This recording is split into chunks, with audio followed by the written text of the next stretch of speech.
friends, it's Carrie with Any Day Blessings, and if you're new here, welcome. I like to chat about homeschool planning and scheduling and curriculum reviews. I also talk about homemaking and thankful living here, so if that interests you, I'd love for you to stick around and hit that subscribe button. Go ahead and hit the like button if you like learning from other homeschool mamas here on YouTube and have any regrets, anything that you would do differently, because I sure do. These 5 things I'm about ready to share with you are by no means an exhaustive list. They're not all the regrets I have, but they're just kind of a start, just to kind of share with you some things that may be helpful as you're planning next year's curriculum and schedule and all of that sort of thing. I thought maybe these things might save some of you some heartache. So let's jump in to the 5 regrets that I have so far in our homeschool journey.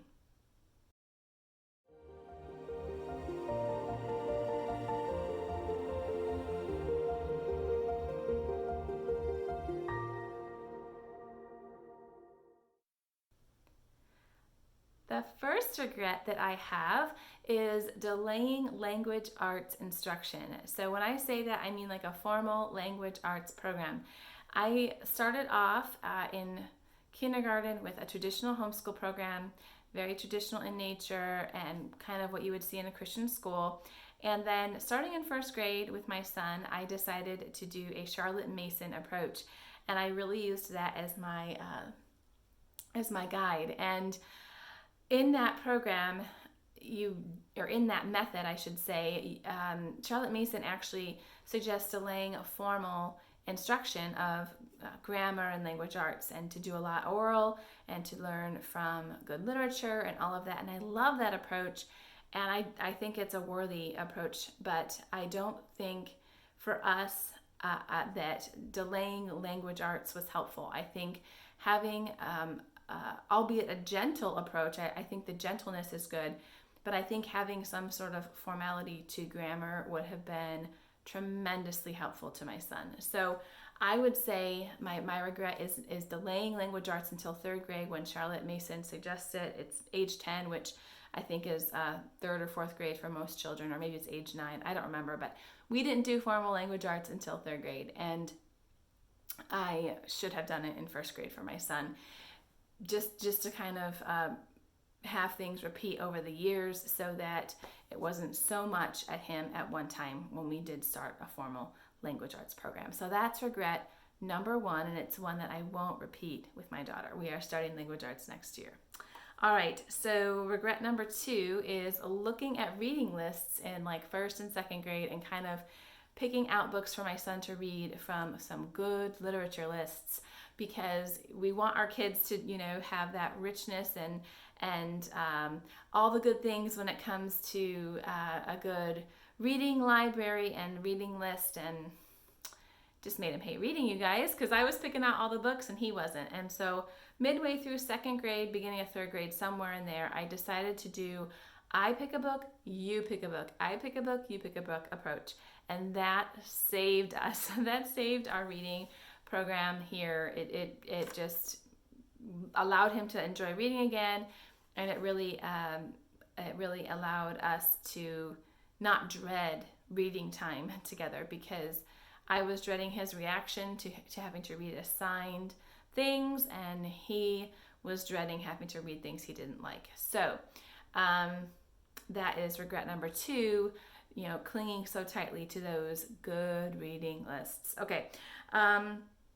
Number 3, the 3rd regret I will share with you is I regret not doing more orally and having more just oral discussions with my son, and instead I had him, do worksheets about, different things, or notebook and draw what you, remember from the reading time. My son actually doesn't like to be told to sit down and draw. He will sit and draw of his own, but it creates a mental block in his brain to ask him to draw something.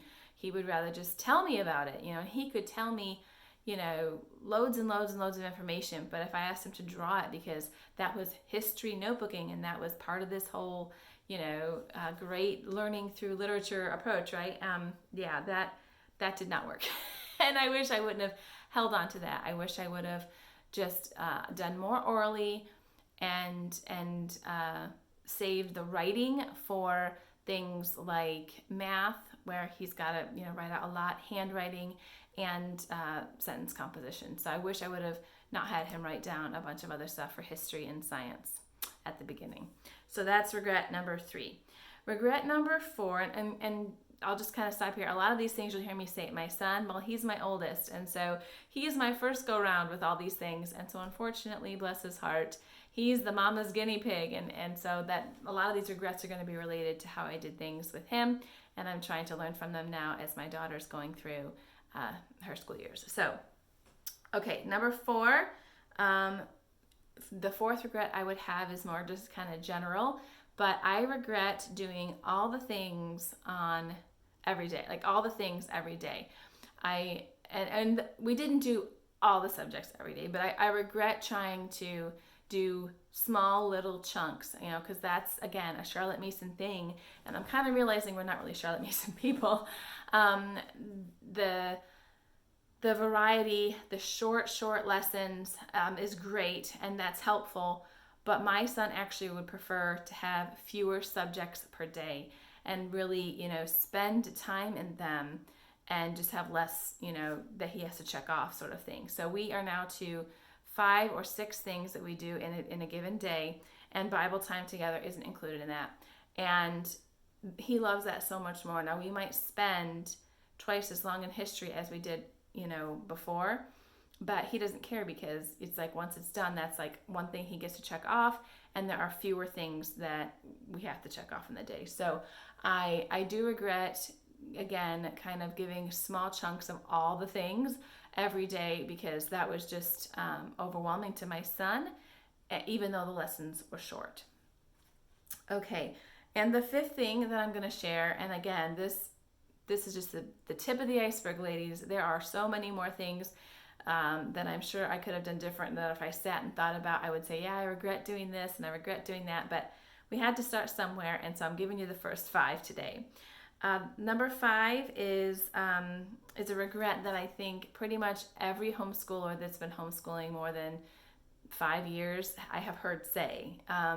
And I regret not, at the beginning with my son, thankfully, the Lord has brought me to understand the value of this. And, the last couple of years, we have righted the ship and not done this as much. But I regret in those early years that I didn't approach each day with the attitude of, I get to do this. This is a privilege. This is an opportunity. This is extra bonus time with your kids, when the norm is to send them, for hours a day and have someone else educate them. And for the parents that choose that if that's what's best for your family, I'm not going to say anything about it, because that's you and your family's decision. But when we decided to do homeschooling, I kind of felt like I got oodles of bonus time with my kids, and I wish I would have appreciated that and realized that at the very beginning, and approached those days like, this is a bonus day, with my son. And that would have really changed my attitude, instead of, I have to do this, or this is something, on my to-do list, or this is something for,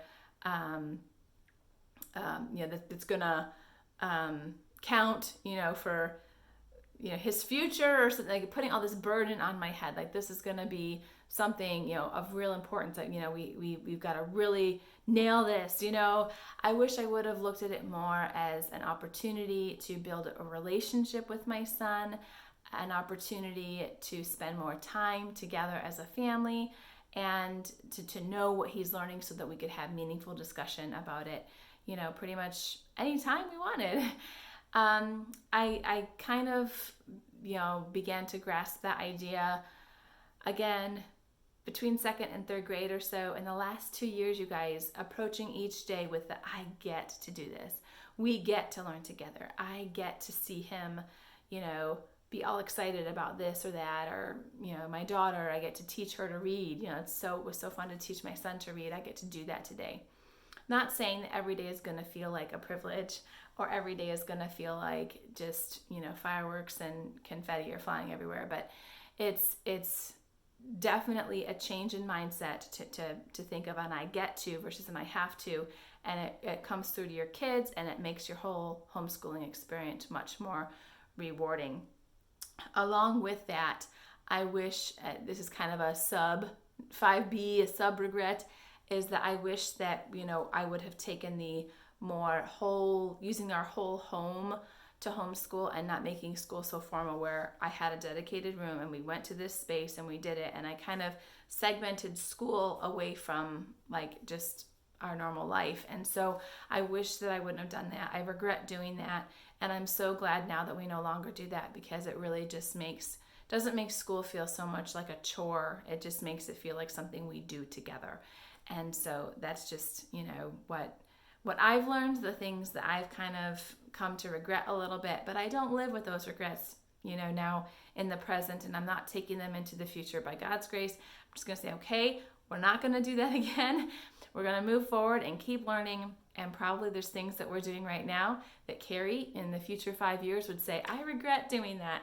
I'm confident of it. But the blessing of this whole thing is that we bring our best effort to the table. We seek the Lord's help in getting this done every day, and in investing in our children. We seek the Lord's help with doing all of that, and we trust Him for the results, and we trust Him to do the work in their heart that He needs to do. And so I don't bear that burden of regret as I come to the day every day, the new homeschool day.